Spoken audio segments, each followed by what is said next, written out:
Baik teman-teman, because this is our very first meeting, please allow me to introduce myself. Jadi karena hari ini hari pertama, izinkan saya memperkenalkan diri dulu ya. So, my name is Priski Abimanyu Isnain, and please call me Priski, or you can also call me Mr. P. Jadi teman-teman bisa panggil Priski ataupun Mr. P ya.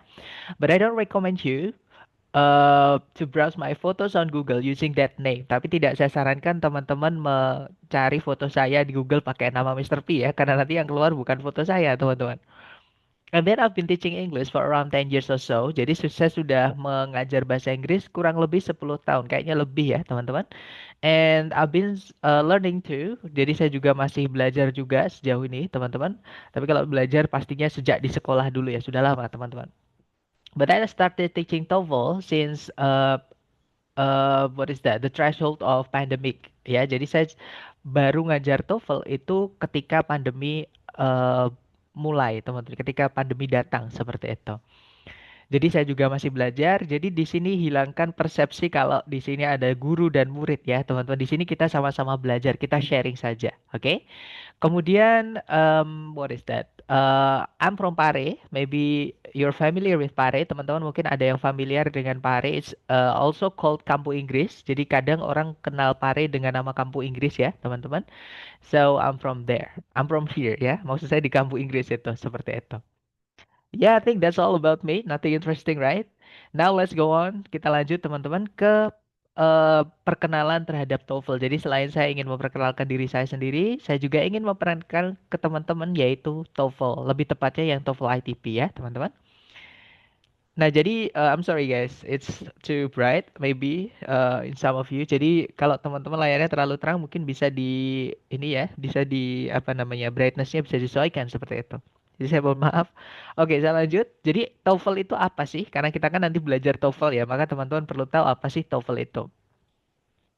Nah, jadi TOEFL stands for Test of English as a Foreign Language. Jadi TOEFL ini kepanjangannya adalah Test of English as a Foreign Language. Jadi kalau dalam bahasa Indonesia ya kita bilangnya tes bahasa Inggris sebagai bahasa asing, teman-teman.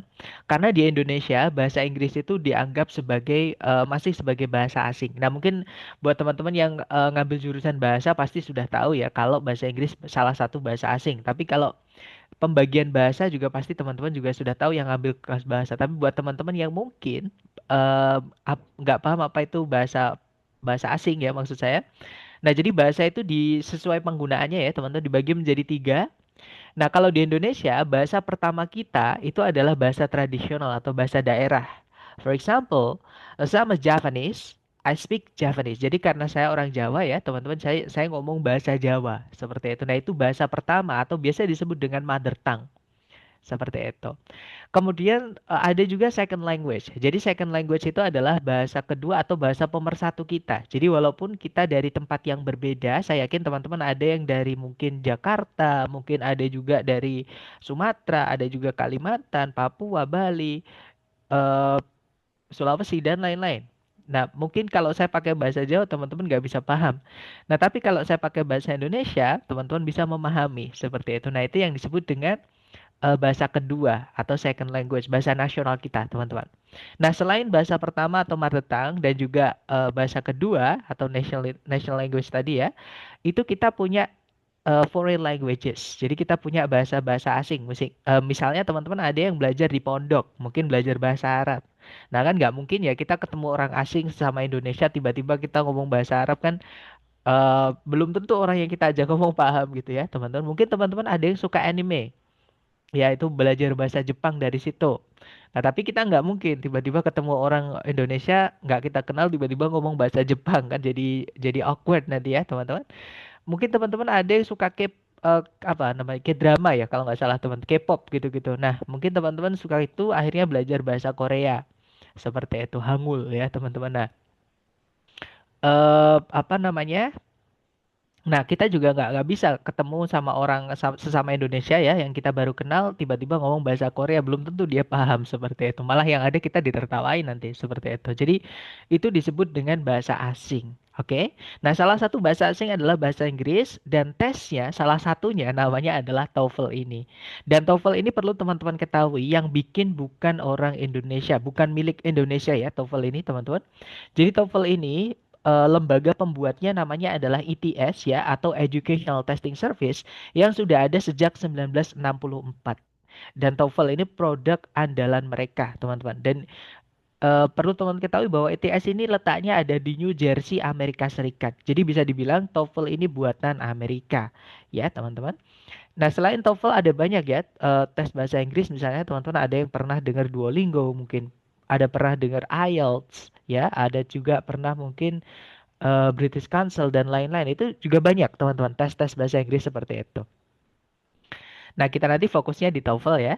Dan TOEFL yang di Indonesia populer atau yang dipakai di Indonesia yang sering kita dengar itu ada dua, teman-teman, yaitu ITP dan IBT. Nah, mungkin teman-teman ada yang penasaran, "Loh, Sir, saya pernah dengar ada PBT sama CBT." Nah, PBT atau paper based test sama CBT atau computer based test sekarang itu sudah disatukan, teman-teman. Sejak pandemi sebenarnya ya. Jadi sejak pandemi itu PBT sama CBT itu mulai ditransformasi, mulai digabung. Nah, namanya adalah menjadi ITP atau Institutional Testing Program. Ya, walaupun ada beberapa modifikasi seperti itu. Nah, untuk rentang nilainya, sorry, sebelumnya saya menjelaskan di TOEFL ITP itu yang diujikan hanya sebatas comprehension atau understanding. Jadi teman-teman hanya diuji seberapa teman-teman bisa memahami bahasa Inggris, entah itu yang diucapkan atau yang ditulis. Jadi bukan teman-teman diminta membaca, sorry, teman-teman tidak diminta untuk berbicara dan juga menulis dalam bahasa Inggris ya. Jadi teman-teman hanya diminta memahami saja tulisan dan juga ucapan dalam bahasa Inggris. Sebatas memahami, teman-teman, bukan menggunakan. Nah, itu adalah TOEFL ITP ini. Dan rentang nilainya itu mulai dari 310. Jadi paling minimal itu bukan nol kalau di TOEFL ITP, teman-teman. Jadi paling sedikit nilainya adalah 310. Nah, teman-teman tidak mungkin dapat nilai di bawah 310 ya. Kemudian nilai maksimalnya itu adalah 677. Nah, saya harap teman-teman bisa sampai di nilai ini ya, teman-teman. Karena kalau teman-teman bisa sampai nilai ini berarti teman-teman conquer TOEFL ITP seperti itu. Gitu ya. Loh, Sir, kok nilainya nanggung gitu ya, nggak sekalian 680 gitu. Nah, memang seperti itu, teman. Karena mereka menggunakan ini ya, tabel konversi pakai skala gitu. Makanya dan mereka nanti ada tiga bagian. Jadi nilai masing-masing itu ditambahkan kemudian dibagi tiga. Nah, itu nanti ketemunya adalah kalau semuanya perfect ya, itu nanti 677 seperti itu. Nah, itu TOEFL ITP yang nanti akan kita pelajari, teman-teman. Kemudian ada juga TOEFL IBT. Nah, kalau TOEFL IBT itu Internet Based Test. Ini mirip dengan IELTS, teman-teman. Ya, kan sekarang IELTS itu ada yang apa? Online ya, atau yang pakai komputer itu. Nah, mirip dengan IBT ini.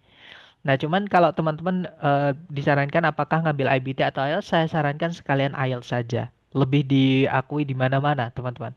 Gitu ya, daripada TOEFL IBT yang pelayanan saya pernah sekali dan saya menyesal banget, teman-teman.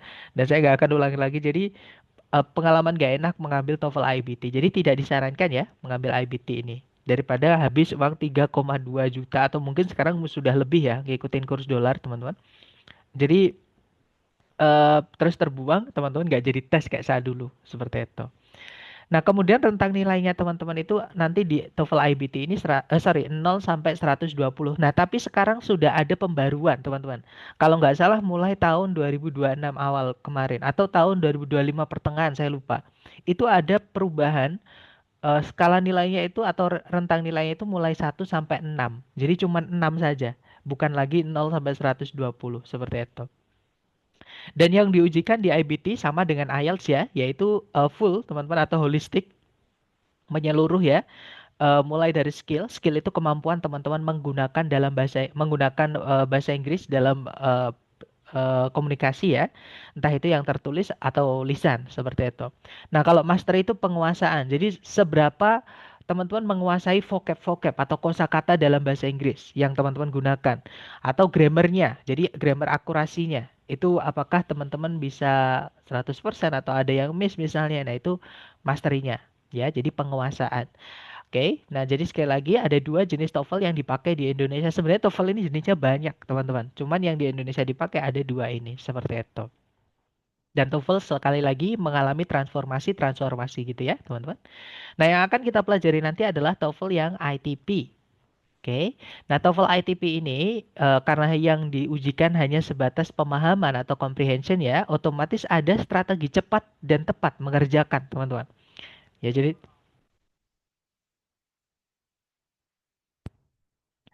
teman-teman nanti bisa mengerjakan TOEFL itu ada panduan yang lebih cepat gitu ya atau lebih mudah seperti itu. Tapi tetap di sini nanti ada kondisi atau syaratnya, teman-teman ya. Nah, tapi sebelumnya saya ingin menjelaskan TOEFL ITP ini apa aja di dalamnya ya. Yang pertama ada bagian listening ya atau uji mendengarkan. Nah, di sini bukan hanya mendengarkan ya, teman-teman. Sekali lagi, listening ini comprehension. Jadi memahami ucapan dalam bahasa Inggris. Jadi teman-teman diputarkan audio, kemudian ada pertanyaan gitu ya berdasarkan audio tersebut. Nah, teman-teman diminta menjawab pertanyaan berdasarkan informasi di audio. Dan di listening itu, teman-teman diberikan 50 total pertanyaan yang dibagi menjadi 3 bagian. Dan di setiap nomornya nanti, teman-teman hanya punya waktu 12 detik saja untuk menentukan jawaban. Nah, buat teman-teman yang pernah ambil tes baru sekali mungkin ya dan belum pernah ambil persiapan pasti kadang kaget. Kok cepat sekali di listening? Tiba-tiba udah nomor setelahnya. Nah, tapi kalau teman-teman sudah terbiasa, trust me guys, 12 detik ini akan terasa sangat lama. Jadi ketika teman-teman menjawab, udah ketemu jawabannya gitu ya, waktunya masih jalan seperti itu. Ya, jadi sekali lagi pentingnya ngambil kelas preparation di situ ya, teman-teman untuk mempersiapkan lebih matang. Kemudian setelah listening, teman-teman akan dihadapkan dengan structure and written expression. Jadi lebih tepatnya mungkin grammar gitu ya. Jadi teman-teman mungkin familiar dengan grammar atau tata bahasa dalam bahasa Inggris. Dan di structure ini, teman-teman diminta untuk menganalisa kalimat ya, teman-teman lebih tepatnya struktur atau susunannya, seperti itu. Dan waktunya nanti ada 25 menit. Total soalnya adalah 40 pertanyaan yang dibagi menjadi 2 bagian. Gitu ya. Nah, kemudian setelah structure selesai, teman-teman lanjut ke bagian reading. Nah, kalau reading teman-teman diminta memahami teks atau bacaan. Jadi bahasa Inggris lewat bacaan seperti itu. Ya, teman-teman diminta menjawab soal-soal berdasarkan informasi yang ditulis di dalam teks. Dan soalnya nanti di reading ada 50. Jadi soal TOEFL ITP maksimal ya atau totalnya itu ada 140 soal, teman-teman. Seperti itu. Nah, nanti untuk pembelajaran kita nanti akan kita tempuh dalam waktu 20 hari. Sebenarnya 1 bulan ya, teman-teman. Cuman karena Sabtu Minggu kita off, kita libur, teman-teman ya. Jadi hari aktif kita itu hari Senin sampai hari Jumat saja. Oke. Nah, setiap harinya ini periode terakhir ya, teman-teman. Jadi teman-teman masih dikasih pilihan bisa hadir di sesi sore atau sesi malam. Karena di periode berikutnya, setelah periode ini selesai, nanti kelas kita akan dijadikan satu di sesi malam saja. Yang saya dengar seperti itu dari lembaga. Gitu ya, teman-teman. Nah, jadi kita punya 4 minggu dikali 5 hari, jadi 20. Dan hari 20 pun nanti untuk ujian dari lembaga tentunya ya, teman-teman. Nah, jadi kita hanya punya 19 hari. Hari pertama sampai hari ke-10 nanti kita akan lebih fokus dulu ke bagian structure. Nah, kenapa bagian structure? Karena structure ini sedikit menantang, teman-teman. Bisa dibilang aturannya paling banyak dibandingkan bagian-bagian yang lain, seperti itu.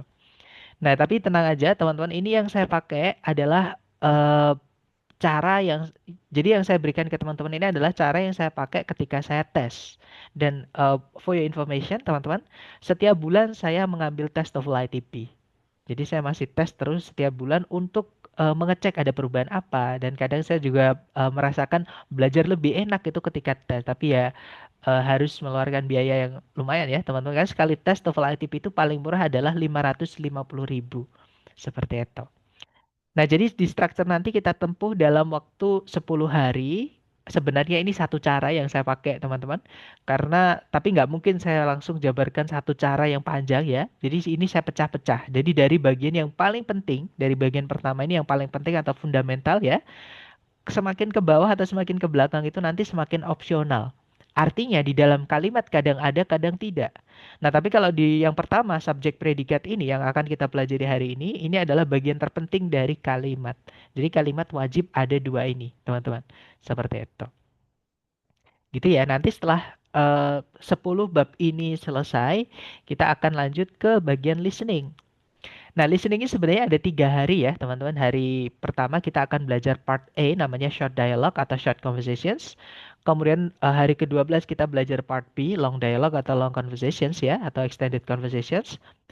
Kemudian hari ke-13 kita akan belajar part C, namanya long talks atau monolog, teman-teman. Nah, tapi karena part B dan part C ini dia materinya sedikit, ya soalnya pun juga sedikit, jadi kita bisa rangkap. Jadi listening nanti bisa kita selesaikan dalam waktu 2 hari, teman-teman. Kemudian berikutnya, reading ini sisanya ya hari ke-14 sampai hari ke-19, kita fokus ke mengerjakan sesuai jenis soalnya. Nah, tapi gini ya, teman-teman, saya menemukan cara yang lebih mudah, cara yang lebih sederhana dibandingkan cara yang saya pakai pertama kali ini. Karena cara yang pertama saya pakai ini adalah pakai buku Longman. Nah, tapi saya menemukan cara yang lebih eh simple ya. Jadi nanti ada 3 bab, teman-teman, 3 cara. Tapi 3 cara itu pun bisa kita selesaikan dalam waktu 2 hari. Jadi teman-teman nanti bisa selesai lebih cepat gitu ya, sebelum teman-teman mendapat ujian simulasi atau tes prediksi ya. Sekali lagi tes prediksi teman-teman dari lembaga. Dan teman-teman nanti kalau ada reward di akhir ya, kalau teman-teman selalu hadir, entah itu di sesi sore saja misalnya, atau di sesi malam saja, itu saya kasih reward. Atau misalkan hari dua-duanya, saya malah senang ya teman-teman, kalau semakin semangat, saya juga semangat seperti itu. Oke, nah rewardnya itu nanti adalah berupa pembahasan tes dari lembaga. Jadi minimal teman-teman bisa menyelamatkan skor atau sertifikat yang ada dari lembaga seperti itu. Oke, nah kalau nanti teman-teman mau lanjut ke TOEFL ITP resmi ya itu bisa nanti belakangan seperti itu. Yang penting yang disertifikat bisa teman-teman selamatkan dulu. Tapi sekali lagi syaratnya itu tadi ya, kalau bisa teman-teman selalu hadir entah di sesi sore saja atau sesi malam aja atau acak misalnya, atau misalkan dua-duanya. Yang penting satu bab teman-teman hadir sekali karena nanti saya absen teman-teman. Nah, kemudian mekanisme atau teknis di kelas sebenarnya bukan rules ya, karena kalau rules itu terlalu ketat gitu teman-teman, terlalu strict gitu. Nah, mungkin lebih enak disebut dengan teknisnya di kelas kita bagaimana. Yang pertama ada attendance check atau daftar kehadiran atau absensi. Ini kita adakan di hari pertama saja. Jadi teman-teman nanti setelah sesi malam ya, setelah jam nanti kan sesi malam kayaknya mulainya jam setengah 9 teman-teman. Karena ada tarawih ya, jadi kita undur setelah tarawih seperti itu.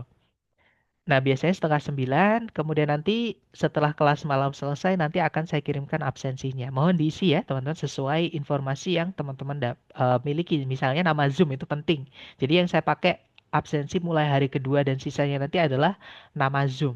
Jadi kalau bisa nama Zoom jangan diganti ya, atau kalau teman-teman diganti di tengah-tengah pertemuan mohon saya diinfokan supaya tidak nanti sayang kalau teman-teman selalu hadir tapi tidak terhitung masuk seperti itu. Jadi nggak dapat reward maksudnya seperti itu gitu ya.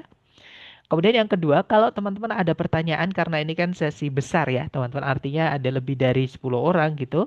Jadi nanti kalau teman-teman ada pertanyaan boleh gunakan fitur raise hand. Jadi jangan sungkan-sungkan ya. Teman-teman pakai fitur raise hand yang ada di Zoom atau kalau nggak gitu boleh ditulis di chat. Nah, kalau nanti pertanyaan teman-teman nanti saya akan berhenti menjelaskan ya untuk menjawab pertanyaan teman-teman. Dan kalau pertanyaan teman-teman itu masih relevan atau masih nyambung gitu ya dengan topik atau materi yang kita bahas di hari tersebut di mana teman-teman bertanya itu, pasti langsung saya jawab, teman-teman. Nah, tapi kalau misalnya teman-teman nanti pertanyaannya agak melenceng gitu ya, dari topik hari itu nanti akan saya sampaikan itu dibahas di hari kesekian. Nah, kenapa? Bukan karena saya nggak mau jawab ya, teman-teman, tapi karena kita menghargai teman-teman yang benar-benar belajar dari nol. Karena percaya deh kalau teman, kalau semuanya dikasihkan dalam satu pertemuan, teman-teman nanti akan bingung atau kesulitan gitu ya. Jadi kita hargai terutama teman-teman yang benar-benar belajar atau mulai kenalan TOEFL ini dari nol gitu ya. Jadi fokus dengan topik yang diberikan dulu seperti itu. Oke, jadi kalau ada pertanyaan boleh raise hand. Kemudian yang terakhir ini yang paling penting buat teman-teman sendiri, yaitu vocabulary atau kosakata. Nah, tadi kan saya bilang ya, teman-teman, ada syarat atau kondisi teman-teman itu mengerjakan TOEFL supaya gampang, yaitu vocab. Semakin banyak vocab atau kosakata teman-teman dalam bahasa Inggris, akan semakin mudah teman-teman menggunakan apa namanya? Menggunakan teknik yang akan kita pelajari di kelas. Nah, tapi kalau misalnya teman-teman merasa, "Sir, vocab saya terbatas sekali." Nggak apa-apa, teman-teman. Karena belajarnya vocab itu sangat mudah. Ya, jadi teman-teman cukup sering-sering latihan saja. Nanti teman-teman saya akan fasilitasi tambahan latihan gitu ya di luar kelas. Dan juga pembahasan videonya supaya teman-teman bisa ada referensi kira-kira jawaban teman-teman salah atau benar. Dan juga teman-teman nanti akan saya berikan link kamus juga yang akan kita pakai, jadikan rujukan gitu ya teman-teman. Supaya teman-teman bisa melihat misalnya kelas katanya apa gitu ya. Terutama kelas kata karena kamus yang saya berikan itu kayak KBBI-nya bahasa Inggris teman-teman. Jadi bahasa Inggris dengan bahasa Inggris. Nah yang penting di situ adalah kelas katanya dan contoh-contohnya seperti itu dari kamus tersebut. Nanti akan saya tunjukkan ketika kita sambil latihan ya, cara penggunaan kamus dan kamusnya yang saya maksud apa. Seperti itu. Jadi eh, untuk belajar vocabulary sekali lagi ya teman-teman itu mudah sekali. Teman-teman hanya perlu sering-sering latihan saja. Kemudian kalau menemukan vocab atau kata-kata yang teman-teman nggak tahu artinya, dicari di kamus terus ditulis di buku catatan teman-teman. Karena kalau nggak teman-teman tulis saya jamin pasti lupa atau hilang ketika nabrak vocab baru lagi. Karena saya sering teman-teman seperti itu ya dan itu sayang sekali atau jangan sampai kejadian ke teman-teman ketika kita dapat ilmu baru atau vocab baru atau apapun lah itu ya, terus hilang.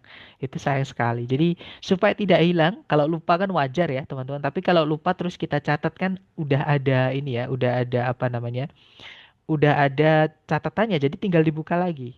Akhirnya nggak jadi hilang seperti itu. Dan semakin sering teman-teman membuka catatan vocab teman-teman, itu akan ingat sendirinya otomatis daripada teman-teman harus hafalan, terutama vocab yang diberikan kepada teman-teman lewat tulisan atau print-printan dari orang lain. Seperti itu. Jadi lebih kuat kalau teman-teman menulis vocab menggunakan tulisan tangan teman-teman sendiri. Seperti itu. Dan yang terakhir adalah monitoring belajar ya, teman-teman. Jadi selain materi yang ada di kelas nanti, teman-teman saya akan berikan latihan tambahan yang bisa teman-teman kerjakan di waktu luang teman-teman. Jadi itu tidak wajib dikerjakan, tapi saya sarankan jika ada waktu luang dikerjakan karena untuk penunjang. Gitu ya, teman-teman. Dan ada pembahasannya juga seperti itu. Nah, ketika teman-teman nanti menemukan kesulitan, jangan sungkan-sungkan japri nomor saya ini. Gitu ya, teman-teman. Dan atau nanti teman-teman saya berikan link di grup ketika mengisi absensi ya. Supaya ketika bertanya nanti bisa di grup, jadi bisa semuanya juga bisa sambil dapat jawabannya. Jadi bukan cuman yang tanya saja tapi juga atau mungkin teman-teman ada yang bisa jawab di situ nggak apa-apa nanti saya akan biarkan diskusinya hidup gitu ya nanti ketika jawabannya tepat ya mungkin saya acungi jempol atau saya kasih emot hati atau apa gitu ya teman-teman menandakan bahwa jawabannya benar tapi kalau misalkan kurang atau keliru nanti saya akan luruskan seperti itu gitu ya dan itu tadi kenalan sedikit dengan saya dan juga program yang akan kita jalani teman-teman atau kita dapatkan nanti. Nah, kemudian kita akan lanjut ke materi inti hari ini, yaitu tentang sentence atau kalimat. Nah, sebelum saya ingin menjelaskan ke teman-teman, karena nanti teman-teman di bagian structure itu diminta menganalisa struktur atau bagian dari kalimat, maka teman-teman harus kenal kalimat itu apa sih, gitu ya. Nah, jadi kalimat atau sentence dalam bahasa Indonesia dan bahasa Inggris itu sebenarnya sama saja, teman-teman ya. Ini enaknya. Jadi kalimat itu adalah susunan informasi yang lengkap, efektif, dan efisien. Artinya, kalimat itu supaya lengkap, efisien, dan tadi ya teman-teman efektif, itu wajib memiliki dua komponen yang harus teman-teman pastikan nanti di soal TOEFL itu ada atau tidak. Kalau ada ya harus sudah gitu ya maksud saya. Tapi kalau misalkan belum ada ya harus dicarikan di pilihan A, B, C, D. Nah, dua susunan ini pun sama dengan bahasa Indonesia. Jadi kalimat itu wajib punya subjek sama predikat, teman-teman.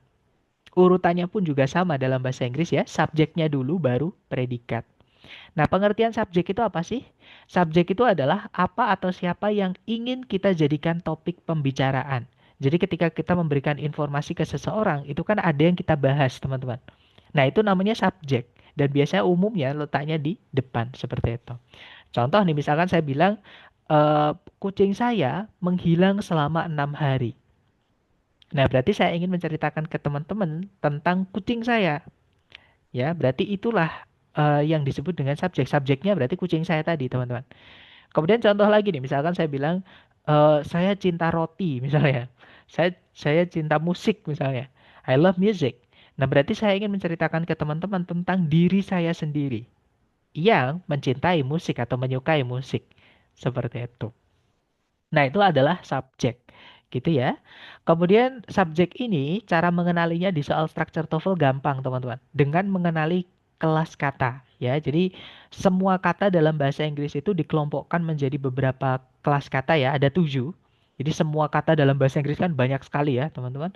Nah, itu disederhanakan menjadi, sorry, bukan 7 tapi 8, teman-teman. Tapi yang akan kita pelajari nanti hanya 7 gitu ya. Nah, kalau subjek ini dibuatnya dari kelas kata yang namanya noun.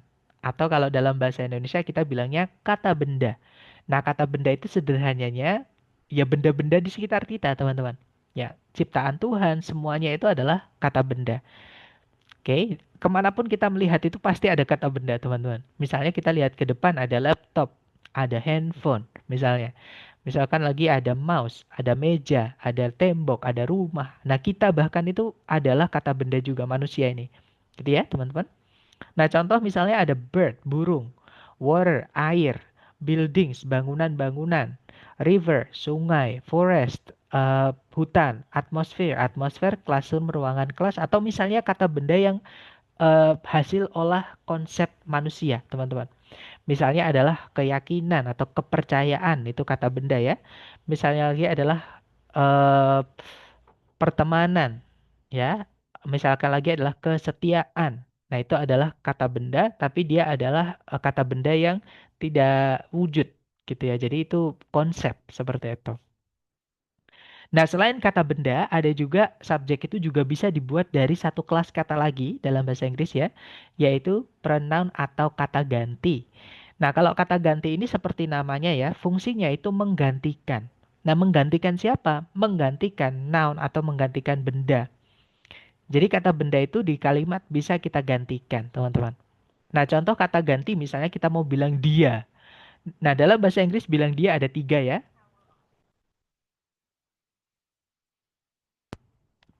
Nah, kita bisa pakai he kalau dia yang kita maksud ini cowok. Misalnya kita punya teman namanya Putra, misalnya punya teman namanya Bagus, gitu ya. Itu adalah eh, apa namanya cowok. Jadi kalau kita mau bilang dia, kembalinya ke Putra atau Bagus tadi itu kita pakainya he.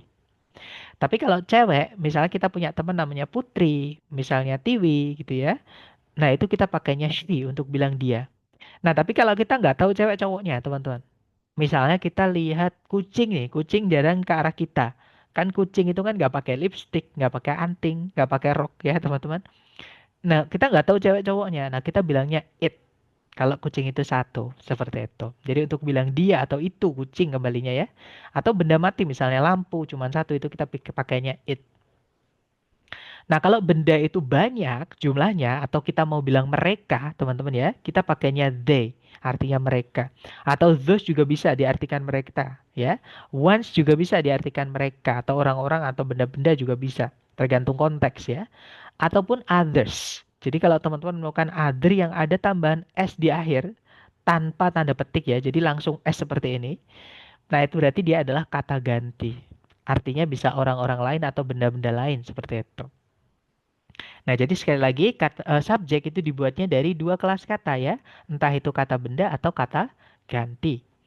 Nah, kalau dalam kalimat itu juga wajib punya predikat. Nggak mungkin kita hanya bilang subjek saja. Misalkan saya baru ketemu teman-teman, tiba-tiba saya bilang, guys, saya. Terus saya diem. Pasti teman-teman nungguin. Kalau kayak itu teman-teman ada yang bertanya loh, saya kenapa gitu. Jadi harus ada lanjutannya. Nggak mungkin hanya ada saya. Contoh lagi, misalkan saya baru ketemu teman-teman, tiba-tiba saya bilang, burung itu loh. Tiba-tiba saya bilang gitu. Nah, pasti teman-teman yang dengerin nungguin kalau nggak gitu bertanya, ada apa Sar, dengan burung itu? Jadi burung itu subjeknya ya, tapi nggak ada predikatnya. Nah, predikat itu adalah informasi ada apa dengan si subjek. Ya, teman-teman itu namanya predikat. Oke, dan cara mengenali dalam bahasa Inggris predikat juga cukup gampang. Nah, tapi ini berbeda dengan bahasa Indonesia ya. Kalau bahasa Indonesia itu predikat bebas, teman-teman. Nggak ada aturan khusus. Tapi kalau dalam bahasa Inggris, predikat itu wajib dibuat dari kelas kata yang namanya kata kerja atau verb. Nah, kata kerja itu yang gimana lagi, Sir? Kata kerja itu apapun yang dialami atau dikerjakan oleh benda, teman-teman. Jadi semua benda yang diciptakan Tuhan itu pasti mengalami atau melakukan sesuatu. Gitu ya. Misalkan angin, angin ini benda mati, teman-teman. Tapi angin itu memiliki pekerjaan, memiliki kata kerja, yaitu misalkan berhembus, yaitu blow. Air misalnya, air itu mengalir, flow. Nah, flow mengalir itu adalah kata kerjanya air. Seperti itu. Jadi semua benda itu mengerjakan sesuatu. Nah, itu namanya kata kerja, teman-teman. Dan sekali lagi dalam bahasa Inggris predikat wajib dibuat dari kata kerja. Makanya kalau kita mau bilang saya di sini misalnya ya teman-teman. Misalkan dalam kalimat kita mau bilang saya di sini. Saya itu bahasa Inggrisnya I, di sini itu bahasa Inggrisnya here. Tapi kita nggak boleh kalau mau bilang saya di sini itu bilang I here nggak boleh teman-teman. Gitu ya. Alasannya sederhana karena kalimat harus ada predikat. Sedangkan di dalam I here itu tidak ada kata kerjanya. I itu saya ya, dia adalah kata ganti, teman-teman, pronoun ya. Sedangkan here artinya di sini itu adalah keterangan tempat atau nanti di hari ketujuh kita belajar namanya adverb atau kata keterangan. Nah, nggak ada verb di sini ya, nggak ada kata kerja. Nah, otomatis untuk bilang saya di sini dalam bahasa Inggris wajib dimasukkan kata kerja walaupun nggak punya arti, hanya buat syarat saja, teman-teman. Ya, supaya ada predikatnya, yaitu dicarikan to be. Jadinya untuk bilang saya di sini itu kita bilangnya I am here. Contoh lagi, misalnya teman-teman mau bilang saya baik-baik saja. Nah, dulu di sekolah pasti sering ya kita ditanyai oleh guru kita di sekolah, teman-teman. How are you today? Jadi, how are you? How do you do? How are you doing? Misalnya. Nah, jadi intinya menanyakan kabar. Nah, kita sering menjawab, I am fine. Nah, padahal yang artinya saya itu adalah I, yang artinya baik-baik saja itu yang fine atau okay atau great. Gitu ya, teman-teman. Nah, sedangkan di kalimatnya itu ada M-nya. I am fine. Kenapa harus ada M? Supaya kalimatnya punya predikat. Supaya punya kata kerja yang bisa jadi predikat. Karena fine, baik-baik saja itu kata sifat, teman-teman. Atau adjektif. Nanti kita juga akan pelajari itu di hari ke-6. Gitu ya. Nah, tapi kalau kalimatnya sudah punya kata kerja ya, teman-teman. Misalnya kita mau bilang, saya suka musik tadi ya. Kita bilangnya, I love music. Jangan dikasih M. Kenapa? Karena love, menyukai atau mencintai itu adalah kata kerja. Oke, jadi tidak perlu ditambahkan M lagi. Karena kalau teman-teman tambahkan kata kerja lagi, nanti ada double predikat atau pemborosan atau redundancy ya. Sekali lagi, kalimat harus efektif, efisien, dan lengkap. Gitu ya. Jadi kalau pemborosan tidak boleh. Seperti itu. Oke, jadi sekali lagi kalimat harus punya predikat yang mana dibuatnya dari kata kerja kalau dalam bahasa Inggris. Nah, tapi nggak enaknya bahasa Inggris tuh gini, teman-teman. Di bab kali kata kerja ini paling kompleks ya. Karena kata kerja ini dalam bahasa Inggris ini berbeda dengan bahasa Indonesia, dia punya banyak bentuk. Nah, misalkan kita mau bilang makan dalam bahasa Inggris itu ada bentuknya banyak. Ada verb satu, ada verb 2, ada verb 3, ada verb SIS, verb ing, to verb satu dan auxiliary verb. Nah, tentunya bentuk-bentuk kata kerja ini memiliki penggunaan masing-masing ya. Dan bentuk-bentuk kata kerja ini tidak semuanya bisa jadi predikat. Itu alasan kenapa saya menolak menyebut subjek verb, teman-teman. Nah, saya lebih nyaman menyebutnya subjek predikat. Takutnya kalau saya menyebut subjek verb, setiap verb atau semua verb yang teman-teman temui nanti dianggap sebagai predikat, padahal bukan, teman-teman. Ada juga yang bukan, ada yang iya. Maksudnya seperti itu. Nah, pertanyaan sekarang adalah kata kerja yang mana saja yang bisa jadi predikat dan mana saja yang bukan. Nah, yang bisa jadi predikat dulu ya, teman-teman. Nah, kata kerja yang bisa atau yang hanya bisa jadi predikat di dalam kalimat secara umum ya, itu ada 4 ini.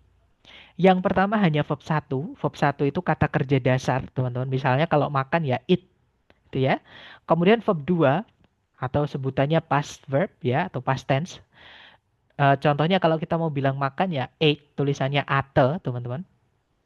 Kemudian ada verb SIS, eh, kata kerja verb dasar yang ditambahan akhiran S, kalau nggak gitu ES, teman-teman. Contohnya kalau makan ya eats, EATS, gitu ada S-nya, teman-teman. Dan yang terakhir ada auxiliary verb. Nah, auxiliary itu kata kerja bantu ya. Jadi dia juga kata kerja tapi fungsinya membantu kata kerja lain. Umumnya menambahkan arti, teman-teman. Contoh misalkan sedang makan. Nah, itu misalkan saya sedang makan. I am eating. Nah, ditambah to be, tapi to be di situ auxiliary ya, teman-teman. Karena setelahnya ada eating, ada verb lagi. Verb ing seperti itu.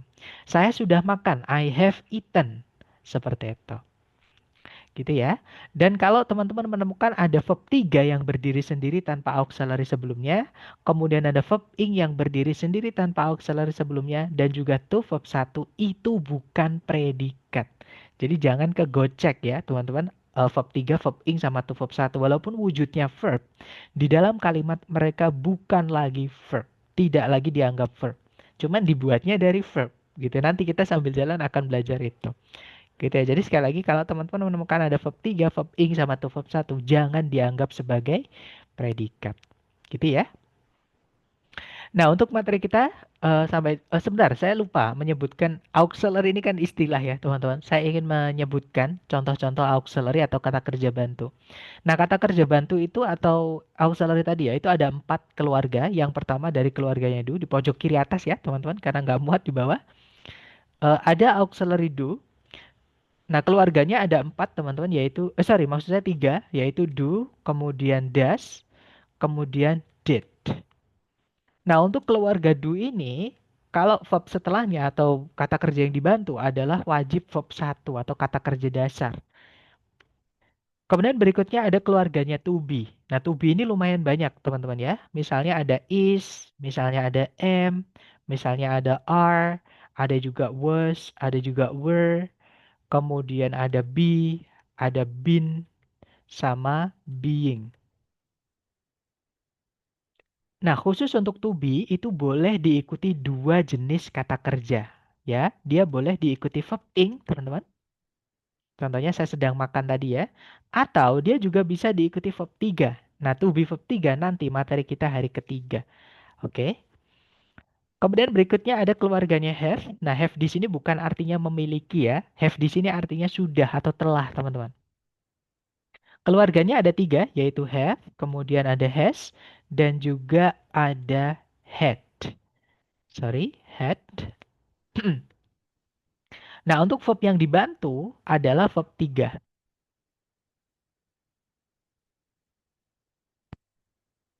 Nah, kemudian yang terakhir ada keluarganya modal auxiliary, teman-teman ya. Ini juga banyak sekali, mirip kayak modal. Sorry, mirip kayak to be tadi ya. Jadi modal auxiliary itu yang pertama ada will, artinya akan. Kemudian ada lagi shall, ini juga bisa diartikan akan, bisa diartikan bisa jadi, bisa diartikan akan, bisa diartikan harus. Kemudian ada juga can. Nah, can ini juga paling banyak artinya ya. Jadi dia bisa artinya dapat, bisa, mampu, mungkin, bisa jadi, boleh. Banyak. Can ini artinya paling banyak, teman-teman. Kemudian yang berikutnya ada may. May itu bisa artinya boleh, bisa artinya mungkin. Kemudian ada might, artinya mungkin ya. Kemudian ada must, artinya bisa harus, bisa juga pasti, tergantung konteks. Kemudian ada would, kemudian, sorry, would ini artinya akan tapi tidak dilakukan ya. Contoh teman-teman, jika tadi pagi tidak hujan, saya akan main ke rumahmu. Nah, kalau saya bilang ke teman-teman, jika tadi pagi tidak hujan, saya akan main ke rumahmu. Nah, berarti tadi pagi hujan, makanya saya tidak main ke rumahmu. Maksudnya seperti itu, teman. Nah, itu akan yang tidak dilakukan atau akan yang omon-omon gitu ya, teman-teman. Kemudian ada should, artinya sebaiknya atau harus. Kemudian ada could, artinya dapat tapi di masa lalu atau lampau. Seperti itu. Nah, kemudian untuk modal ini sebenarnya ada lagi ya modal tapi yang keluar di TOEFL sementara ini dulu, teman-teman. Untuk modal-modal yang lain itu belum pernah saya menemukan di TOEFL. Jadi yang perlu teman-teman ketahui ini dulu. Untuk verb gandengannya adalah verb satu. Seperti itu. Jadi ini adalah modal dan juga kata kerja yang dibantu, yang digandeng, teman-teman. Dan karena ini vocab, sekali lagi jangan hafalan. Mohon nanti setelah kelas sambil teman-teman mengikuti rekaman ya, mungkin sambil ngabuburit juga, baru teman-teman mencatat. Seperti itu. Supaya tidak ketinggalan dengan penjelasan saya. Takutnya kalau teman-teman sambil mendengarkan, sambil mencatat, nanti ketinggalan. Dan itu tadi teman-teman materi kita untuk hari ini ya. Nah, kita lanjut ke contoh soalnya. Nah, jadi penerapan materi yang kita pelajari hari ini, di sini saya punya 3 contoh soalnya. Contoh soal pertama seperti ini. Nah, cara yang paling mudah untuk teman-teman lakukan adalah dicari dulu yang paling mudah dicari, yaitu predikat. Sebenarnya bebas sih teman-teman. Teman-teman bisa nyari subjek dulu, bisa nyari predikat. Tapi kalau saya biasanya yang saya cari dulu adalah predikatnya. Jadi teman-teman cari kata kerja yang bisa jadi predikat tadi ya. Entah itu verb satu, verb 2, verb SES, atau auxiliary verb. Oke. Kemudian setelah teman-teman mencari predikat, baru dilihat sebelumnya. Ya, cari kata benda yang bebas atau lepas. Karena itu nanti ya dia yang jadi subjeknya. Oke. Nah, jadi kalau kita lihat di soal, cari kata kerja yang bisa jadi predikat, teman-teman. Nah, ternyata di situ ada to be yang diikuti oleh verb 3. Ini adalah auxiliary verb. Nah, salah satu bentuk predikat tadi adalah auxiliary verb. Gitu ya. Berarti kita sudah punya predikat. Nah, tinggal cari subjeknya. Nah, ternyata titik-titik itu adalah tempatnya subjek. Jadi, teman-teman di sini hanya diminta mencari subjek saja. Dan teman-teman tadi masih ingat ya, subjek itu dibuatnya cuma dari dua jenis kelas kata. Yang pertama kata benda, yang kedua adalah kata ganti. Nah, pertanyaan saya ke teman-teman, adakah teman-teman yang tahu di antara A, B, C, D, yang mana yang cukup menjadi subjek atau bisa menjadi subjek saja? Ditulis di pilihan, ditulis di chat ya, teman-teman jangan takut salah. Nah, saya pengen tahu nih, teman-teman kira-kira ada yang dapat nggak penjelasan saya tadi? Betul sekali, Miss Yali ya. Betul sekali teman-teman. Ternyata teman-teman semuanya sepakat ya. Menjawab yang alpha. That's right. Jawabannya adalah yang alpha teman-teman. Strix itu adalah nama dari burung ini. Tapi kalau kita cek di kamus nggak ada ya teman-teman. Memang banyak nama-nama hewan atau nama-nama tumbuhan itu yang tidak ditulis di kamus. Walaupun ada juga beberapa ya secara umum. Misalnya shark, bird itu ada. Tapi kalau nama-nama burung misalnya ya, karena mungkin nama-nama burung ini tiap tempat beda gitu ya, teman-teman. Nah, strike itu jenis burung ini. Kalau yang bravo itu kenapa kok salah? Karena di situ ada susunan that, the. Kalau teman-teman menemukan di soal structure TOEFL menemukan susunan that, the, that-nya itu 99% dia adalah kata hubung atau conjunction, teman-teman. Nah, kata hubung atau conjunction itu tidak boleh dipakai di dalam kalimat ketika subjek predikatnya itu hanya ada satu seperti ini. Gitu ya. Atau conjunction ini kita akan pelajari besok, teman-teman. Hari kedua, hari Senin ya, maaf, hari Senin. Oke, jadi untuk sementara hari ini kita fokus dulu mempelajari teman-teman menentukan kata beda dan kata kerja. Intinya subjek sama predikat seperti itu. Oke. Kalau yang Charlie kenapa salah, Sar? Yang Charlie itu ada to be lagi, teman-teman. Ada is. Jadi predikatnya nanti double atau pemborosan, redundant. Nanti nggak bisa diartikan, teman-teman. Seperti itu.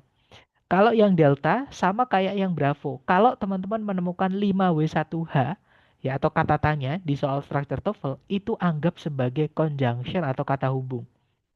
Oke, jadi sekali lagi kalau menemukan 5W1A anggap sebagai kata hubung, teman-teman. Dan kata hubung tidak dibutuhkan di dalam kalimat ketika kalimatnya itu hanya memiliki satu subjek dan satu predikat.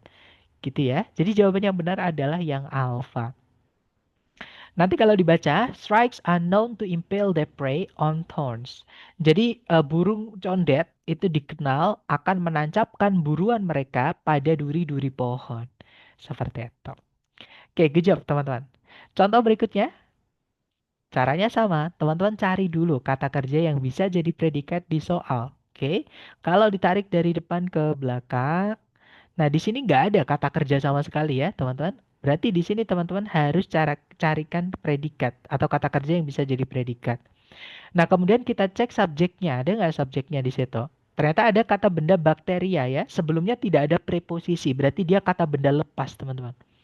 Jadi kita sudah punya subjek tapi belum punya predikat.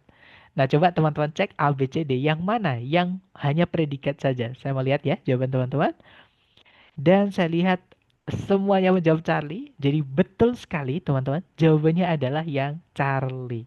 Nah, di situ yang Charlie ada bentuk auxiliary ya yaitu were, kemudian verbnya adalah describe.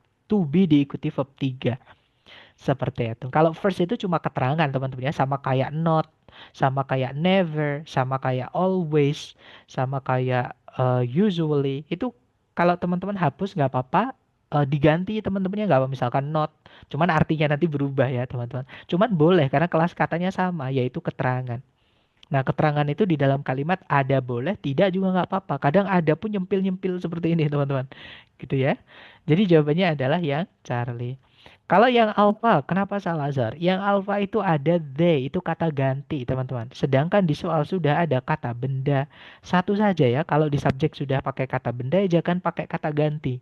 Kebalikannya, kalau misalkan di subjek sudah ada kata ganti, jangan ditambahkan kata benda lagi. Jadi yang alpha nggak bisa.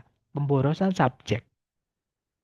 Kalau yang Bravo sama yang Delta ini kita tidak menemukan kata kerja sama sekali. Padahal predikat yang kita butuhkan di soal ini itu wajib dibuat dari kata kerja. Gitu ya, teman-teman. Jadi fix jawabannya adalah yang Charlie. Nanti kalau dibaca, magnetotactic bacteria were first described in 1963 by Salvatore Bellini. Jadi bakteri-bakteri jenis magnetotactic pertama kali dideskripsikan pada tahun 1963 oleh Salvatore Bellini. Seperti itu. Nah, sekarang contoh yang terakhir, teman-teman. Caranya sama, teman-teman cari dulu kata kerja yang bisa menjadi predikat. Gitu ya, teman-teman.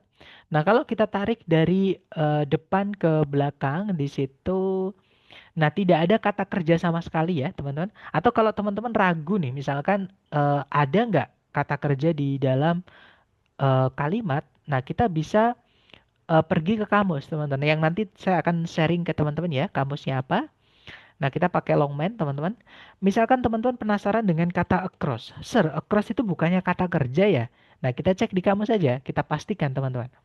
Nah, kalau kita cek across, teman-teman ya, dia kelas katanya ada dua. Dia bisa jadi adverb, kata keterangan ya, teman-teman. Dia juga bisa jadi preposition atau preposisi, kata depan. Beberapa orang nyebutnya kata depan seperti itu. Nah, intinya dia tidak bisa jadi verb, tidak bisa jadi kata kerja. Ya, jadi bedakan across dengan cross, teman-teman. Kalau cross itu bisa jadi kata kerja, artinya menyeberangi atau melintasi. Nah, jadi kalau kita cari cross, dia bisa jadi verb, bisa jadi kata kerja, teman-teman. Seperti itu. Gitu ya. Nah, jadi di soal ini kita belum punya kata kerja sebagai predikat. Artinya, di depan sendiri kita harus carikan predikat. Nah, tapi kan eh, sebelumnya predikat itu juga harus ada subjek, teman-teman. Sedangkan titik-titik di paling depan, artinya kita juga kehilangan subjek di situ. Jadi teman-teman diminta mencarikan subjek kemudian predikat. Nah, ternyata saya lihat sudah ada yang menjawab dulu nih, teman-teman. Dan saya lihat teman-teman menjawab delta dan betul sekali jawabannya adalah yang delta ya. Di situ subjeknya adalah coconut with briquettes. Nah, kadang subjek itu panjang seperti ini. Itu alasan kenapa saya minta teman-teman cari predikatnya dulu gitu ya. Nah, subjeknya adalah yang reduce, teman-teman. Oke, jadi jawabannya adalah yang delta. Kalau yang alpha itu hanya ada subjek saja. Kita nggak punya predikat. Sedangkan kalimat juga harus punya predikat. Bravo juga sama, teman-teman. Nggak ada predikatnya di situ. Ya, malah di situ ketambahan conjunction lagi. Udah nggak ada predikat, ketambahan conjunction nggak bisa, teman-teman. Kalau yang Charlie, nah ini ada subjek, ada predikat sebenarnya ya. Predikatnya reduce, kemudian subjeknya adalah coconut with briquettes. Tapi di situ ada ketambahan that, ada conjunction atau kata hubung ya. Sekali lagi, kata hubung tidak dibutuhkan ketika subjek predikat di kalimat cuman ada satu. Jadi betul sekali jawabannya yang delta ya teman-teman. Nanti kalau dibaca, coconut with briquettes reduce deforestation across the globe. Briket limbah kelapa mengurangi penggundulan hutan di seluruh dunia. Seperti itu. Nah, dari penjelasan singkat dan juga contoh-contoh soal tadi mungkin ada yang pengen teman-teman tanyakan dulu. Silahkan sebelum kita ke latihan buat teman-teman ya. Boleh di-unmute teman-teman, silahkan. Mau tanya, Mister? Silahkan, Wis. Boleh disampaikan pertanyaannya. Ya, mau tanya yang bagian auxiliary plus verb itu, verbnya berarti bebas ya, boleh verb one, verb two, verb three, or verb yang lain. Nah, tadi saya sampaikan ada verb yang dibantu, Wis. Ya, jadi eh, ada ketentuannya. Jadi auxiliary tadi kan ada empat ya, Miss. Yang pertama dari keluarganya do, yaitu do, does, did tadi. Nah, do, does, did itu verb setelahnya wajib verb satu, Miss.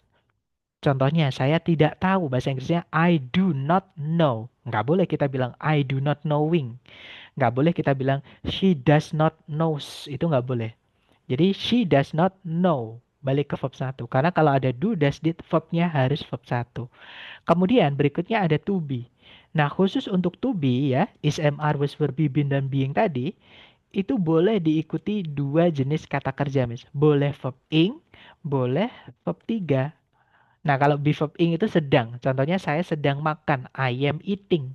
Saya sedang belajar, I am studying. Nah, kalau be verb 3 nanti, ini masih di lock, masih dikunci ya, teman-teman. Nanti kita unlock di hari ketiga. Seperti itu. Kemudian yang berikutnya ada have yang artinya sudah tadi ya, ada have has said, teman-teman. Nah, verb gandengannya wajib verb 3. Nah, tapi ini artinya nanti sudah ya. Misalkan kita mau bilang, saya sudah makan, I have eaten. Misalkan saya sudah mandi, I have taken a bath. Atau taken a shower. Misalnya seperti itu. Kemudian yang terakhir ada modal auxiliary. Modal itu kayak will, shall, can, may, must, might, could, would, sama should tadi ya. Nah, verb setelahnya wajib verb satu, Miss. Contoh, saya bisa berenang. I can swim. Eh, saya bisa, sorry, misalkan saya bisa menjadi kuat atau saya bisa kuat. Nah, itu bahasa Inggrisnya I can be strong. Nah, setelahnya modal itu setelahnya mau dikasih to be juga boleh, teman-teman ya, tapi harus bentuk verb satu. Auxiliary itu juga verb, teman-teman. Ya, jadi kalau setelahnya modal mau diikuti to be setelahnya harus bentuk be verb satu, yaitu be. I can be strong. Seperti kita nggak boleh bilang I can am strong atau she can is strong, nggak bisa, teman-teman. Jadi she can be strong. Misalnya seperti itu. Gimana, Miss? Apakah menjawab? Jadi, auxiliary ada kata kerja ketentuan gandengannya ya, seperti itu. Oke, Mister. Thank you.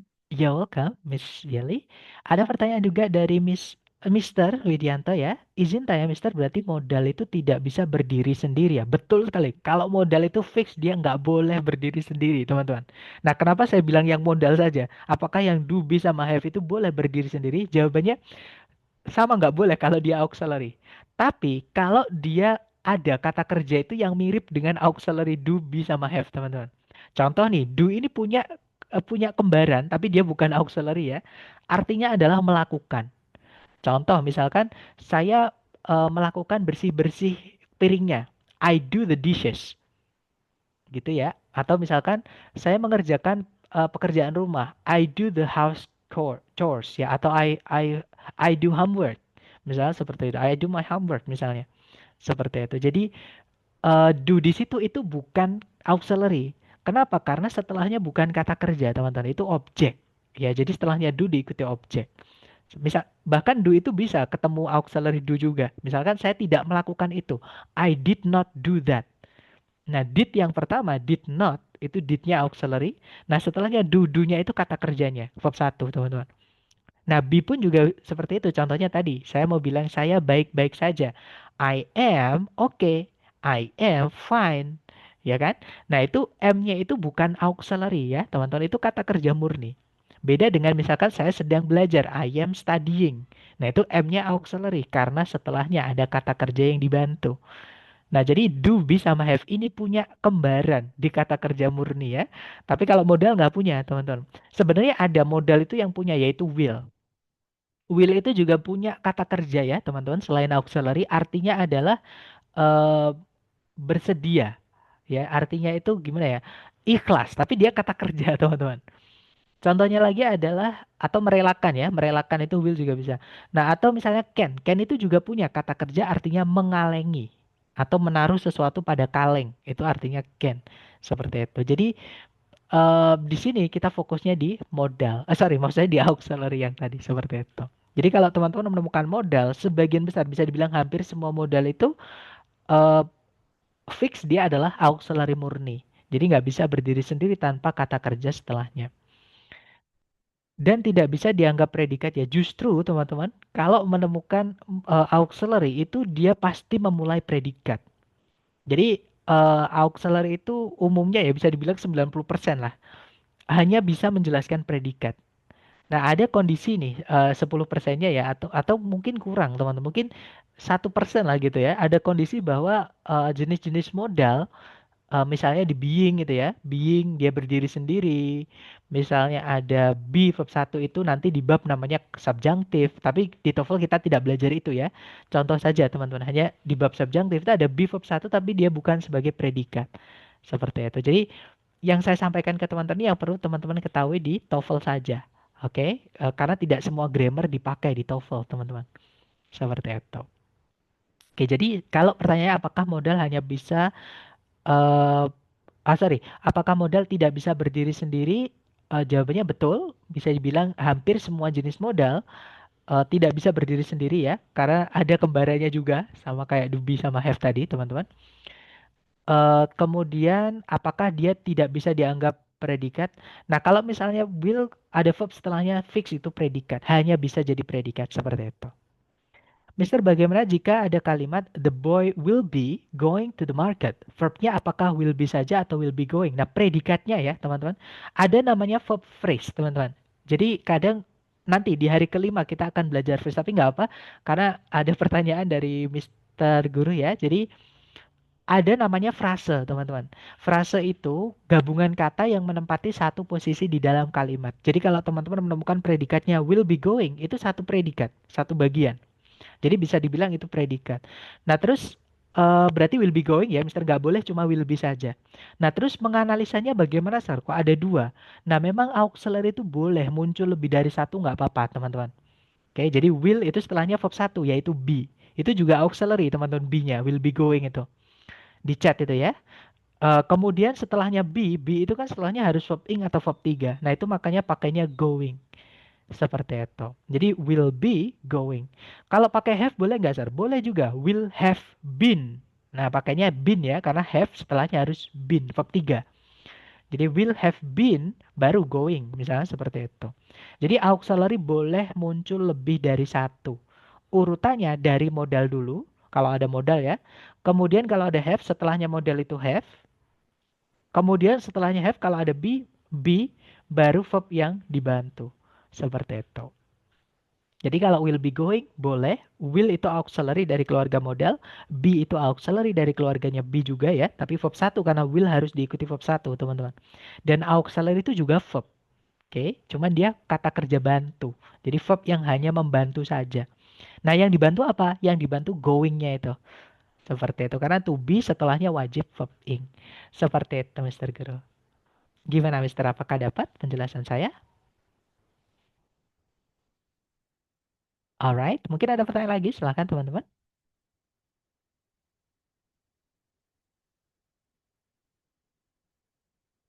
Sepertinya masih aman.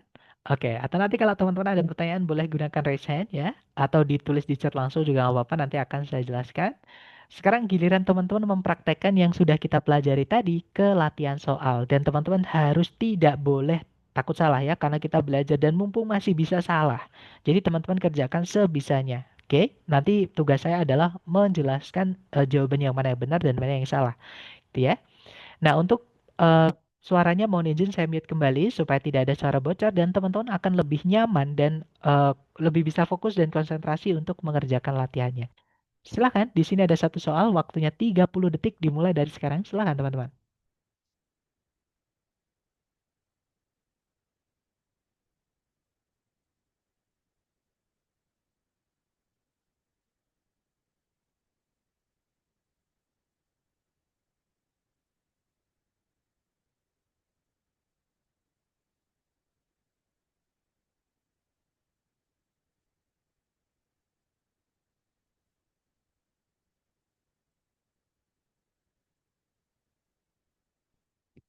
Oke, waktunya teman-teman sudah habis dan saya lihat teman-teman menjawab Charlie, Charlie, Charlie. Sepertinya semuanya menjawab Charlie.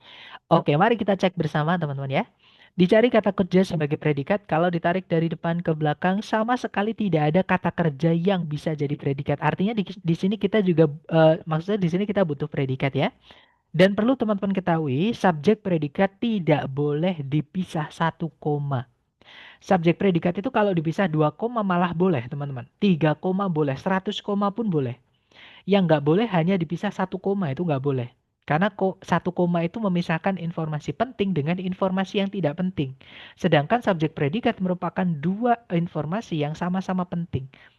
Jadi nggak boleh dipisah satu koma ya. Artinya di sini kita juga kehilangan subjek, teman-teman. Carikan ABCD yang subjek predikat. Nah, ini gampang sekali. Teman-teman cukup cari yang ada predikatnya. Di pilihan ABCD ini yang ada predikatnya cuma dua ya. antara Charlie atau Delta. Nah, yang delta ada that-nya itu conjunction atau kata hubung. Sekali lagi, tidak dibutuhkan kata hubung ketika subjek predikat cuma satu. Nah, jadi jawabannya adalah yang Charlie, gitu ya. Yang alpha, verb ing. Being itu verb ing, teman-teman. Ya, nggak bisa jadi predikat. Oke, kita butuh predikat. Yang Bravo juga sama, to verb satu tidak bisa jadi predikat. Oke, jadi jawabannya yang Charlie ya. Nanti kalau dibaca, in 1840, there were hundreds of fishermen in Maine alone. Jadi pada tahun 1840, ada ratusan pencari ikan di Maine sendiri, di kota Maine sendiri. Seperti itu. Lanjut ke nomor berikutnya. Silakan teman-teman coba lagi. 30 detik dimulai dari sekarang. Silakan teman-teman.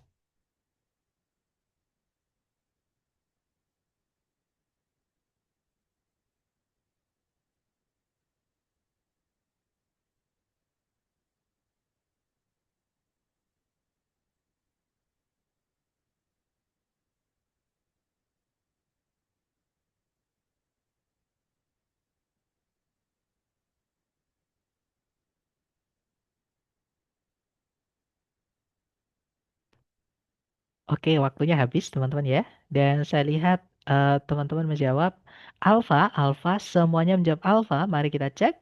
Kalau ditarik dari depan ke belakang cari kata kerja yang bisa jadi predikat, nggak ada di situ. Kita butuh predikat dan karena titik-titiknya di paling depan, sebelum predikat kan harusnya ada subjek ya, teman-teman. Berarti di sini kita juga kehilangan subjek karena nggak ada subjeknya di situ.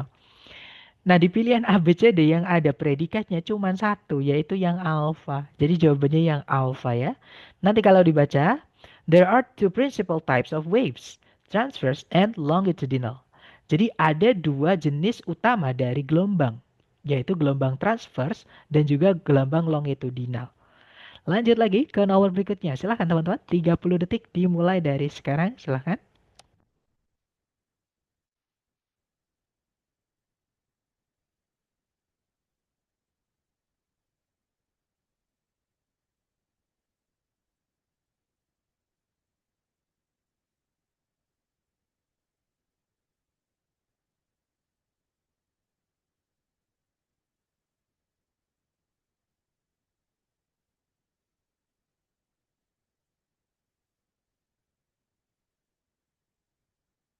Oke, waktunya habis teman-teman ya. Dan saya lihat ada jawaban, sebentar, ada pertanyaan ternyata dari Miss Rahma.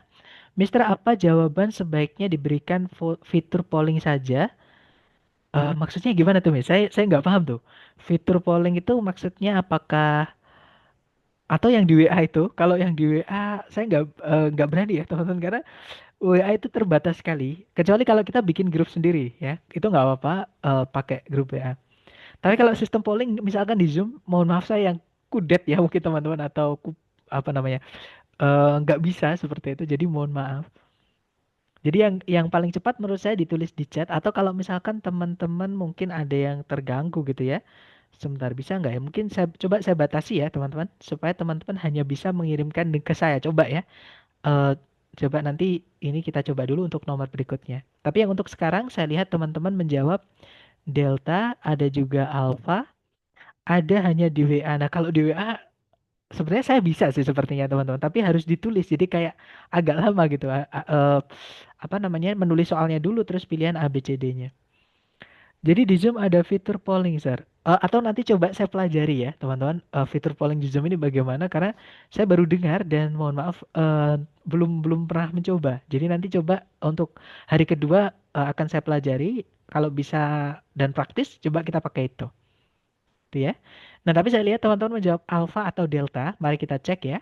Kalau ditarik dari depan ke belakang seperti biasa, teman-teman cari dulu kata kerja yang bisa jadi predikat. Di situ ada kata hibernate. Subjeknya yang belum ada, teman-teman. Berarti teman-teman di sini hanya diminta mencarikan subjek saja. Oke. Kalau yang alpha itu ada subjek tapi tidak bisa ada predikat. Nanti predikatnya double ya, teman-teman. Ada are, ketemu verb satu nggak bisa. Oke, double nanti. Oke, nggak bisa ketemu verb satu cuma dua. Kalau nggak do ya, modal teman-teman. Itu temannya verb satu. Nah, kalau to be atau are harusnya verb ing atau verb 3. Seperti itu. Jadi yang alpha nggak bisa ya, pemborosan predikat. Kalau yang bravo ada subjek tapi ada conjunction. Sedangkan subjek predikat cuma satu atau kalimatnya disebut kalimat sederhana, simple sentence. Itu tidak butuh conjunction, teman-teman. Tidak boleh dimasukkan conjunction ya. Kalau yang Charlie ada preposisi for. Nah, preposisi itu contohnya in, contohnya on, at, contohnya with, without, dan lain-lain ya, teman-teman. Itu fungsinya merubah kata setelahnya, biasanya kata benda atau kata ganti, menjadi kata keterangan atau adverb, teman-teman. Dan kata keterangan tidak bisa jadi subjek. Apalagi di situ ada to lagi, teman-teman. To diikuti verb satu, hibernate kan verb satu ya. To verb satu menjadi keterangan juga. Nggak bisa jadi predikat nanti. Kita kehilangan subjek predikat kalau kita masukkan yang Charlie. Jadi Charlie nggak bisa ya. Nah, jawabannya adalah yang delta. Ya, nanti kalau dibaca, bears hibernate to conserve energy during food scarce winters. Jadi, para beruang itu melakukan hibernasi untuk menghemat energi selama atau sepanjang musim-musim dingin yang langka makanan atau yang di waktu makanan itu sulit seperti itu. Lanjut lagi ke nomor berikutnya. Silahkan jangan takut benar. 30 detik dimulai dari sekarang. Silahkan teman-teman.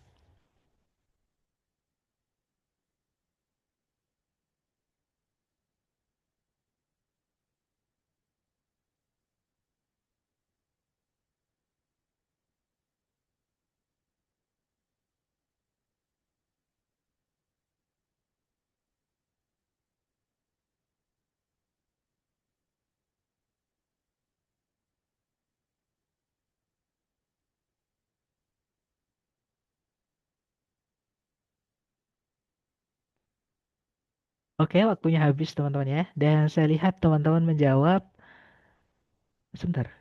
Nah, ini yang sulit teman-teman. Kalau teman-teman hanya bisa chat ke saya, ini saya harus bukanya satu-satu. Ini yang saya kesulitan. Jadi lama nanti ya. Jadi ini saya kembalikan ya teman-teman ke chat yang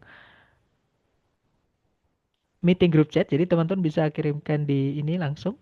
Dan saya lihat ada jawaban delta, delta, delta. Sepertinya semuanya teman-teman menjawab delta. Mari kita cek bersama.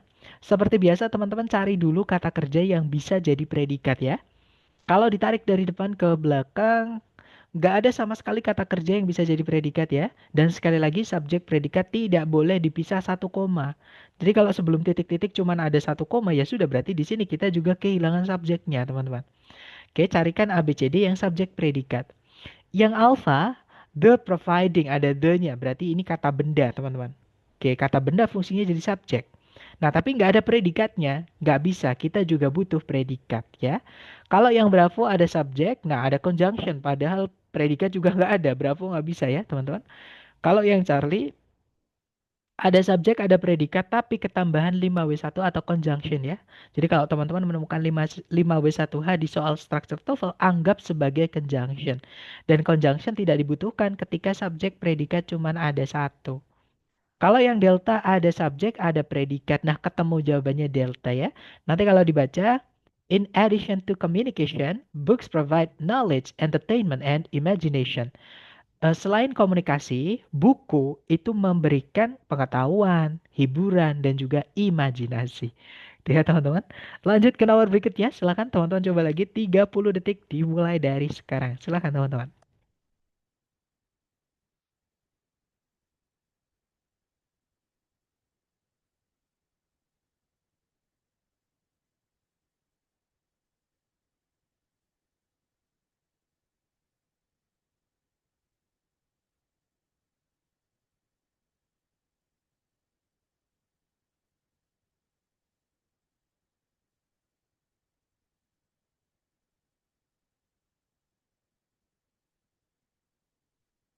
Oke, waktunya habis dan saya lihat teman-teman jawab alfa, alfa dan saya lihat teman-teman semuanya menjawab alfa ya.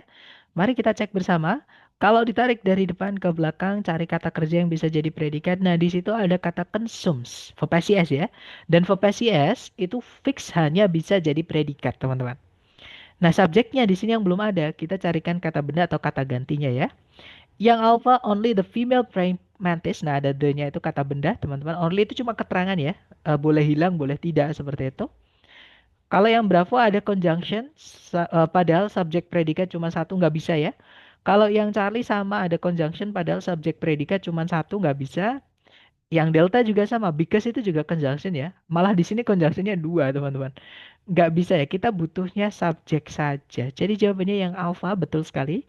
Nanti kalau dibaca, only the female praying mantis sometimes consumes the male after mating. Jadi hanya belalang sembah betina saja terkadang atau yang kadang mengkonsumsi atau memakan pejantannya setelah kawin. Seperti itu. Lanjut ke nomor berikutnya, teman-teman, silakan. Waktunya 30 detik dimulai dari sekarang, silakan.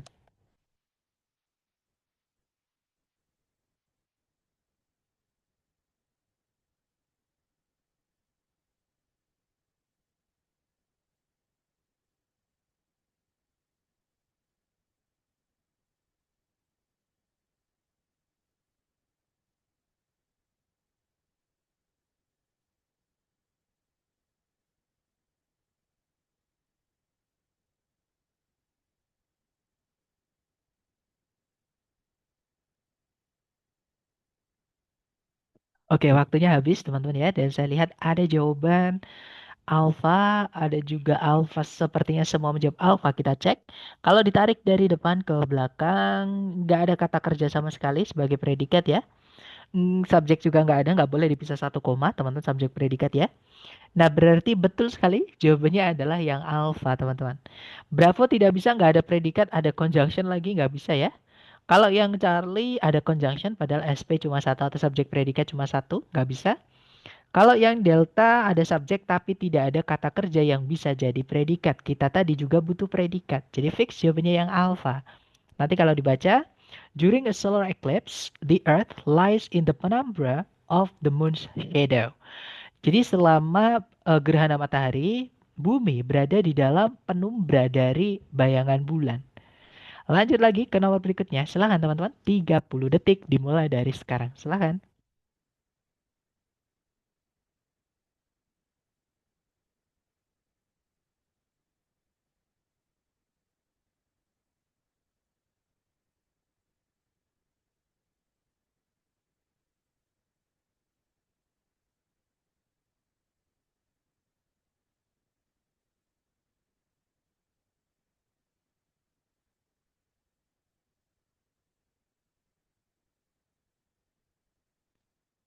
Oke, waktunya habis teman-teman. Dan saya lihat ada jawaban Delta. Delta sepertinya semua menjawab Delta. Mari kita cek bersama. Kalau ditarik dari depan ke belakang, di situ ada predikat. Nggak ada ya teman-teman. Berarti di sini kita butuh predikat. Subjeknya adalah the state. Kemudian, nah berarti kita hanya butuh predikat saja ya. Yang alpha nggak bisa, verb ing tanpa auxiliary sebelumnya nggak bisa jadi predikat ya teman-teman. Ada conjunction, ada subjek lagi, kita hanya butuh predikat saja ya teman-teman. Jadi Bravo nggak bisa, kita cuma butuh predikat. Kalau yang Charlie di situ ada conjunction, kita hanya butuh predikat, nggak bisa. Ya betul sekali, jadi jawabannya yang delta teman-teman. Nanti kalau dibaca, including land and water, the state of Alaska has an area of 1.500 and sorry 530,000 maaf and 700 square kilometers. Jadi mencakup darat dan laut, sorry darat dan perairan gitu ya. Daerah wilayah Alaska atau negara bagian Alaska memiliki area seluas 1.530.700 kilometer persegi. Lanjut ke nomor berikutnya. Silahkan teman-teman coba dulu. 30 detik dimulai dari sekarang. Silahkan teman-teman.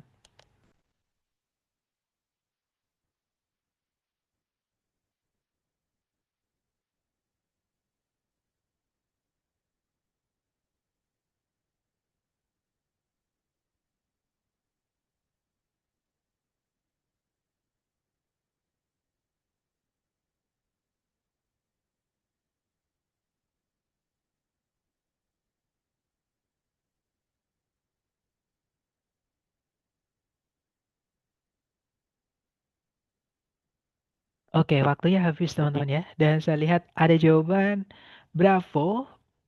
Bravo, Bravo. Sepertinya semua teman-teman menjawab Bravo. Mari kita cek. Kalau ditarik dari depan ke belakang, di situ ada is noun auxiliary verb ya. Nah, ini akan ada kata benda tisus, teman-teman. Tapi karena sebelumnya ada of itu kelas katanya preposisi, sama kayak in, noun, at ya. Sama kayak for tadi yang artinya untuk. Nah, dia merubah kata setelahnya menjadi keterangan. Dan keterangan ini tidak bisa jadi subjek. Artinya kita kehilangan subjek, teman-teman. Yang alpha ada subjek tapi ada predikat lagi. Alpha nggak bisa. Nah, jawabannya yang Bravo ya. Yang Charlie tuh verb 1 tidak bisa jadi subjek di soal structure TOEFL, teman-teman. Kalau yang Delta ada conjunction padahal kita hanya butuh subjek saja. Jadi fix jawabannya yang Bravo ya. Nanti kalau dibaca, the scientific study of tissues is known as histology. Jadi penelitian ilmiah mengenai jaringan dikenal sebagai histologi. Seperti itu. Lanjut ke nomor 9, 30 detik dimulai dari sekarang. Silahkan teman-teman.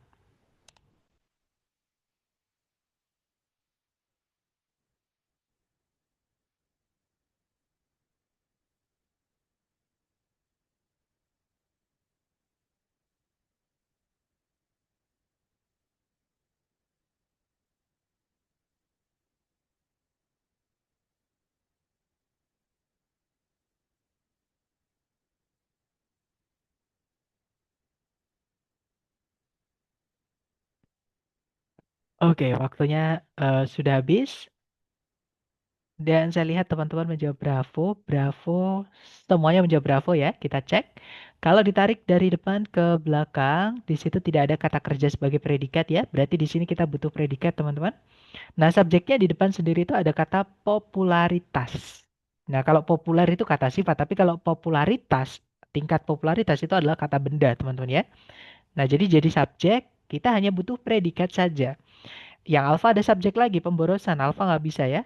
Kalau yang Bravo, nah kemungkinan jawabannya Bravo, auxiliary verb, teman-teman. Nah, verb A nggak bisa jadi predikat, teman-teman. To verb satu juga tidak bisa jadi predikat. Jadi fix jawabannya adalah yang Bravo. Nah, nanti kalau dibaca, the popularity of wearable health devices was influenced strongly by advancements in sensor technology. Jadi popularitas dari alat-alat kesehatan yang bisa dipakai dipengaruhi dengan kuat oleh kemajuan-kemajuan dalam teknologi sensor. Seperti itu. Nomor terakhir, silakan teman-teman coba lagi ya. 30 detik dimulai dari sekarang. Silakan teman-teman.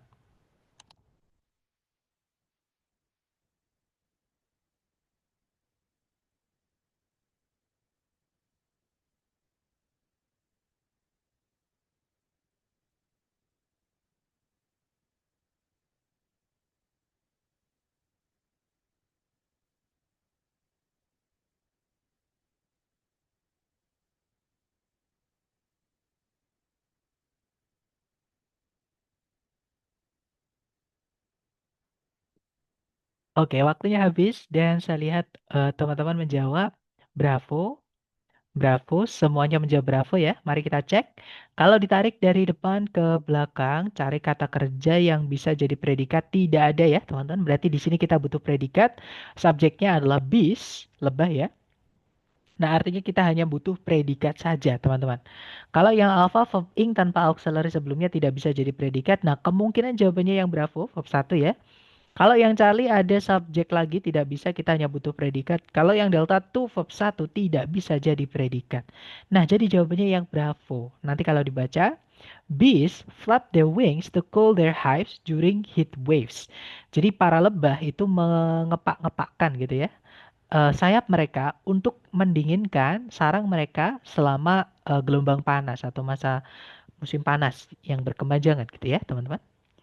Dan itu tadi adalah kenalan dengan subjek predikat ya, teman-teman. Bagian yang paling penting di dalam kalimat. Jadi teman-teman harus pastikan ada nggak. Kalau ada ya sudah, kalau misalkan tidak ada wajib teman-teman carikan. Karena itu bagian penting di dalam kalimat.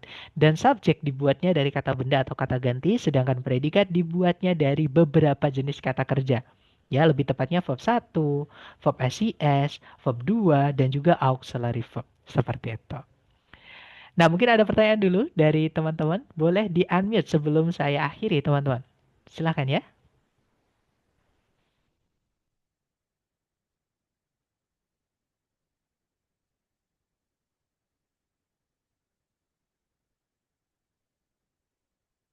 Sepertinya aman. So far so good. Oke, kalau gitu. Terima kasih ya teman-teman atas kehadiran dan juga partisipasi aktif teman-teman hari ini. Semoga yang kita pelajari bermanfaat. And karena hari ini hari pertama, it's great to meet you guys. Senang berkenalan dengan teman-teman semuanya di sini. Dan semoga teman-teman betah nanti belajar dengan saya ya. Dan nanti rekamannya akan saya kirimkan di YouTube saya. Mohon bantuannya ya teman-teman. Ramaikan. Jadi kalau teman-teman bersedia, berkenan, mohon subscribe.